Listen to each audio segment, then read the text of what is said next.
Hi everyone, welcome to my channel. This is Experience Bank and I'm glad to have you all. Today I'm going to be sharing with you 5 questions you need to ask when seeking for a job as a housekeeper or housekeeping jobs, because sometimes we are too eager, like the name is experience, which means that I've been there and I went through so many things that I wouldn't want you to go through. I live in Rome, Italy, and we are called straniere, which means foreigners, okay? And yes, I'm a foreigner because I'm not a citizen of this country.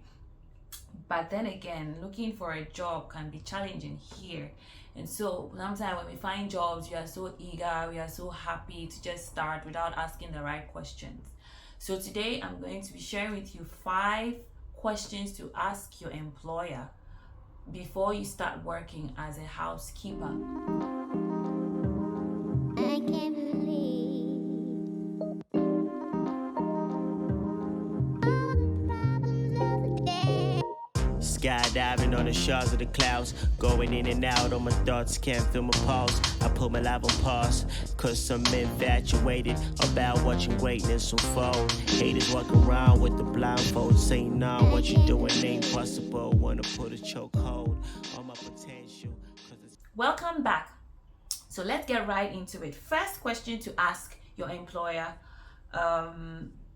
before you get into housekeeping jobs, especially for those in Rome. I don't know, or in Italy, I don't know how it is in other countries, so I can't really talk about that. But here I have experience and I want to share with you. Number one, when you get there and they start telling you about the entire thing and what you have to do, ask them this question: how many beds are in a room?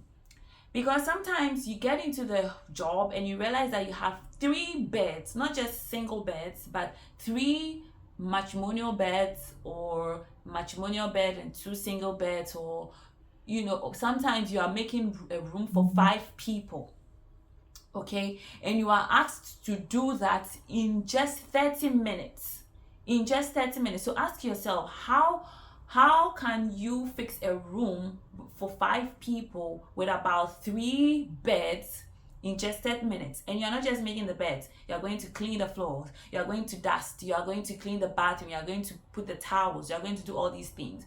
And if you're not so experienced in this, you are going to find out that you are always lacking behind, and you are going to also lose time, which means that if you have about, let's say, 6 hours or 7 hours to work for maybe 12 rooms, okay, you would end up using 8 or 9 hours because you're not fast enough. But you're not even given 7 hours. 6 hours is what I know. Some hotels gives you 7 or 8 hours to work, and I don't know about those, but I'm telling you what I know. So how many beds are in a room? Is payment hourly or per room? This is another problem I faced when I worked in the hotel. Initially, I was told that it's going to be 6 hours. So I was happy. Oh, I'm going to be paid 6 hours. I didn't know, I was so excited. I didn't know how many rooms I was going to make. I just took the job because I really needed the money. And so I got in and I realized that I was going to make 12 rooms, big rooms. Most room had 2 beds, a bed and a bank bed, and I have to make the rooms and all. So if payment is going to be per hour, you need to know. If payment is going to be per room, you need to know. Because sometimes they tell you you're going to work 6 hours and we are going to pay you for that hour. But when there is no disturbance and it means you are not allowed to make the room, they are going to subtract it from your salary, which means that you're not being paid based on hours, you are being paid based on rooms. So you need to find out before you get into the job. Okay, you realize that at the end of the month, what you be expecting isn't what you are paid, because they subtracted all those rooms that you did not make from your salary. So it is not based on hours, it's not based on time, it's based on the number of rooms you make. how much am I going to be paid an hour? You need to know. So I know it's very simple, but sometimes we don't ask based on the excitement of getting a job immediately. So need to find out how much am I going to be paid an hour, so that you know how much you are going to calculate your salary and the hours you have made throughout the month, and then you know how much you're going to receive, including the rooms that you didn't do. Okay, so if maybe you have 6 hours and you didn't do, maybe there was a room that says no disturbance, so maybe you had 10 rooms, so it means 5 hours. You calculate all that. If it's 6, you calculate all that. Okay, is liquidation payments monthly or after your contract? This is very important because some employers steal from the employees. This is Italy, and I haven't experienced that before, but I would want you to ask this question, because there is a probability that they will pay your liquidation monthly. They will just add it to your salary, or you are going to receive everything after your contract. And so you need to find out all these questions before you get into the job. If not, at the end of the contract, sometimes you might even be working with people who are not very good, and they might extend your liquidation payment. They might drag the whole issue, even up to a year. So these are important questions to ask your employer before you are sure this is the kind of job you want to do, or you want to work with those people. What is the percentage increase for working on holidays?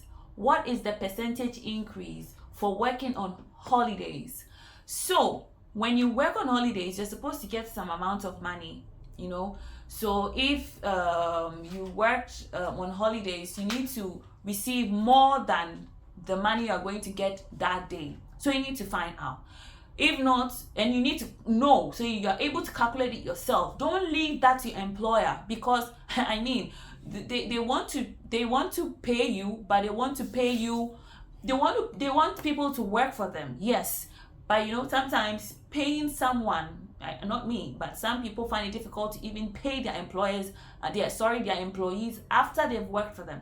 So you need to know this, calculate it yourself, and then know how much you're going to receive when you work on holidays. So these are my 5 points, or my 5 questions that I would want you to, or I would have asked if I knew better, okay, before getting into this kind of job. So if you have any other questions, and if you want to know more about working in a hotel, don't hesitate to comment, send me a message, and I'll quickly answer that message so that you get to know more.